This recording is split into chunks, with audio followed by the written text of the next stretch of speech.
makin aku ni berzikir, makin aku ni beribadah, makin aku ni nak jadi baik, makin sakit pula hati ni. Rasa nak marah dengan orang, makin rasa kecil hati, dia makin rasa resah. Dia kan ada satu titik tuan-puan dalam jernih perjalanan kita nak jadi baik tu, tiba-tiba rasa macam, kenapa aku ni? Cuba ya tuan-puan, kalau kita menghayati nilai ubudiyah, kita minta orang yang pernah buat salah dengan kita tu, kamu kembalilah pada Allah. Macam tu. Kamu kembalilah pada Allah. Itu hadiah terbaik daripada kemaafan yang saya bagi. Kamu kembali pada Allah. Adapun urusan kamu dengan saya dah maafkan. Sebab saya hanya seorang hamba Allah Subhanahu Wa Taala yang tak layak pun, tak wajar pun untuk bersengkang, bertegas sangat dengan apa dia? Kamu berdosa dengan aku, kamu berdosa dengan aku.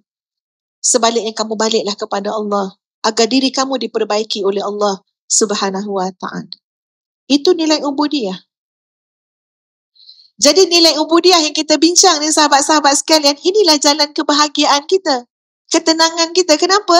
Dah, insya-Allah lalui hidup ni. Lalui hidup ni, buat apa yang Allah suruh, tinggal apa yang Allah larang. Dengan rasa sukarela, gembira, bahagia. Kenapa? Sebab makna ubudiyah hamba kepada Allah. Maka hasbunallah, cukuplah pandangan Allah untuk kita, cukup. Suami tak puji, tak apa. Kalau nak sangat minta. Bang ini tak puji, puji sikit bang, minta je. Tak payah nak apa, nak jadikan konflik. Pendam. Benda boleh cakap kan? Cakap. Tak boleh cakap mulut, WhatsApp. Bang, hari ni tak puji saya. Puji. Cakap. Kalau itu sangat yang kita nak.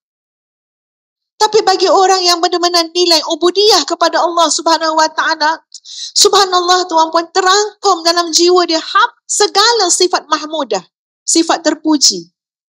Rasa cukup dengan Allah, takwa kepada Allah, takut kepada Allah, harap kepada Allah, ya, merasai kepandangan Allah, ihsan.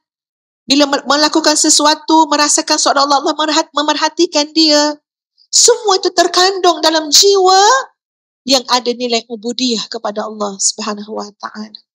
Sebab masalah kita tuan-puan, masalah terbeban. Terbeban dengan hidup, terbeban dengan tanggungjawab, terbeban dengan ujian, terbeban dengan masalah. Macam-macam kita berikan istilah kepada apa yang berlaku dalam hidup kita.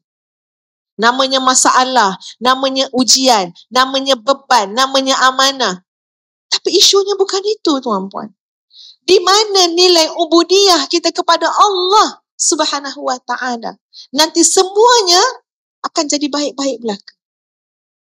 Akan jadi baik-baik belaka. Akan jadi mudah-mudah belaka, insya-Allah. Ini proses yang kita lalui dalam kehidupan kita. Nilai ubudiyah kepada Allah. Ustazah nak share satu pengalaman, ya. Dah cuba nanti kaitkan dengan cerita ubudiyah lah, ya. Kalau tak mampu Zah kaitkan, tak apalah, ambil je lah, ya, pengalaman ni. Okey. Puan-puan, ada tak pengalaman macam ni, ya? Perasan tak? Bila kita nak jadi baik kan, kita pun dah banyakkan amal soleh, banyak baca Quran lah, banyak sedekah lah, bangun malam lah, berzikir. Tiba-tiba rasa macam, makin aku ni berzikir, makin aku ni beribadah, makin aku ni nak jadi baik, makin sakit pula hati ni. Dia jadi makin rasa nak marah dengan orang, makin rasa kecil hati, makin cepat trigger itu dan ini. Dia makin rasa resah. Dia kan ada satu titik tuan-puan dalam jernih perjalanan kita nak jadi baik tu, tiba-tiba rasa macam, kenapa aku ni? Kenapa tiba-tiba habis trauma-trauma silam semua aku nak ungkit-ungkit ni? Kenapa tiba-tiba aku rasa nak marah, aku rasa dia ni lah yang salah, sebab dia lah ni aku menanggung beban hari ni. Tiba-tiba. Padahal hari tu dah settle elok dah. Dah maaf zahir batin dah raya tahun lepas. Tapi elok-elok nak jadi baik ni datang balik. Hidup balik. Sakitnya tu kembali balik. Marahnya tu datang balik. Pernah tak tuan-puan mengalami yang sedemikian? Sampai kadang-kadang kita rasa macam, ya Allah, payahnya nak jadi baik. Sebab apa? Macam ada gelora kat dalam. Asalnya elok. Jadi benda tu pengalaman yang Ustazah pun pernah lalui, tuan-puan sekalian. Biasanya dia berlaku masa bila tahu? Ramadan. Sampaikan tuan-puan sekalian, Ustazah pun macam nervous kalau nak masuk Ramadan. Saya pernah cakap dengan sahabat, ataupun anak-anak memerhati atau sahabat memerhati, saya pernah kata, ya Allah, dah dekat nak Ramadan, takutlah. Ramadan tu macam ada ujian. Dia macam ada ujian. Ataupun kita pergi umrah ke, kita pergi haji ke, dia akan ada benda yang macam tiba-tiba dia jadi meresahkan kita. Okey? Saya nak cakap pasal nilai ubudiah tadi kan, tapi nak bagi tahu pengalaman lah. Jadi sahabat-sahabat sekalian, kalau kita buat satu analogi, ya, macam kawan-kawan kita yang jual suplemen, dia kata ni elok untuk gaut lah, sikit lutut lah, sikit belikat lah, ya. Lepas tu kita ni pagi makan, petang makan, lepas tu gatal, lepas tu apa? Sakit lengoh, lepas tak boleh tidur. Cuba tanya balik tukang bagi suplemen tu, apa dia cakap? Oh, itu tindak balas. Tindak balas ubat. Akak jangan berhenti, Kak. Akak makan lagi. Tu elok, dia kata. Elok, dia cakap. Ya? Itu tindak balas ubat. Makan, Kak. Akak jangan berhenti. Ni lagi sebotol, dia cakap. Ya? Kita percaya dah cakap dia kan. Kita makan. InsyaAllah, kalau itu memang serasi jadi ubat, hilang kesan tindak balas tadi. Betul tak? Jumpa balik dengan kakak tu, dia kata, macam mana? Ada gatal ke tak? Dah, Alhamdulillah, dah tak gatal dah. Dah elok dah. Boleh tidur malam tak? Alhamdulillah, lena sekarang. Itulah, dia kata, elok suplemen tu.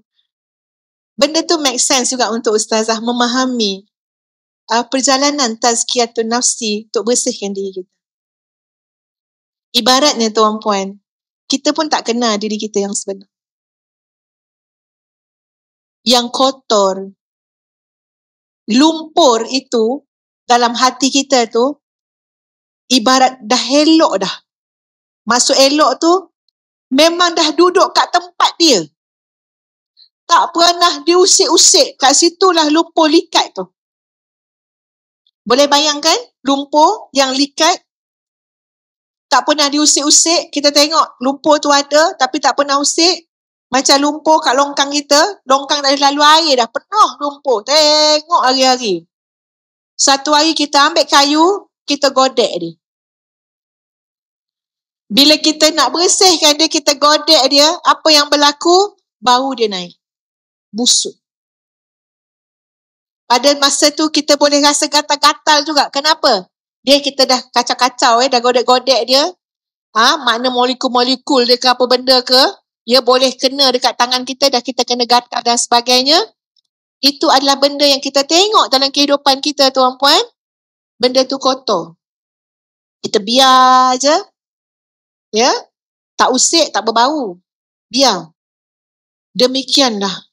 Ustazah rasa, tuan-puan sekalian, bila kita mulai nak membersihkan hati kita, nak menyucikan hati kita, Masya Allah, ibarat macam digoncang dalaman kita, pada masa itu, bau dia keluar. Bau itulah datang dalam bentuk resah, gelisah. Serba tak kena. Rasa nak salahkan orang je. Dia rasa macam payah sangat nak jadi baik ni. Macam-macam. Mula mengeluh. Mula kadang-kadang, paling kita takut, wal-iyazubillah, rasa putus asa. Ada orang putus asa. Penat nak jadi baik. Dah solat dah itu dah mengaji dah. Tapi hati ni busuk juga. Ya? Makin teruk ada. Kita nak memahami macam mana proses tazkiyah tu, tuan-puan.